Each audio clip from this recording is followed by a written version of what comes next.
అందరికీ praise the lord. నా పేరు ఏంజిల్. 1వ రోజు కథ పేరు సర్పము మరియు రక్షకుడు.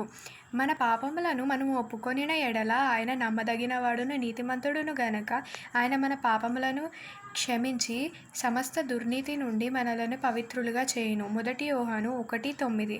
2వ రోజు కథ పేరు ఊహించని వీరుడు. అందుకు నా కృప నీకు చాలును, బలహీనతల యందే నా శక్తి పరిపూర్ణమగుచున్నదని ఆయన నాతో చెప్పెను. కాగా క్రీస్తు శక్తి నా మీద నిలుచు నిమిత్తము విశేషముగా నా బలహీనతల యందే బహు సంతోషముగా అతిశయపడును. 2వ కొరింథీయులు 1:9. 3వ రోజు కథ పేరు మిద్ద మీద దాచిపెట్టుట. మీరు విశ్వాసము ద్వారా కృపచేతనే రక్షింపబడి ఉన్నారు. ఇది మీ వలన కలిగినది కాదు, దేవుని వరమే. ఎఫెసీయులకు రాసిన పత్రిక 2:8. 4వ రోజు కథ పేరు నూతనగా ఆరంభించడం. తనకి నిజముగా మొరపెట్టు వారందరికీ యెహోవా సమీపముగా ఉన్నాడు. కీర్తనలు 145:18.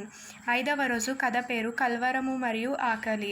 అంతటా ఆయన తన శిష్యులతో ఇట్లనెను, మీ హేతువు చేత మీరు ఏం తిందుమో అని, మీ ప్రాణము గురించి అయినను మీరు ఏం ధరించుకుందురో అని, మీ దేహం గురించి అయినను చింతింపకుడి. లూకా 12:22.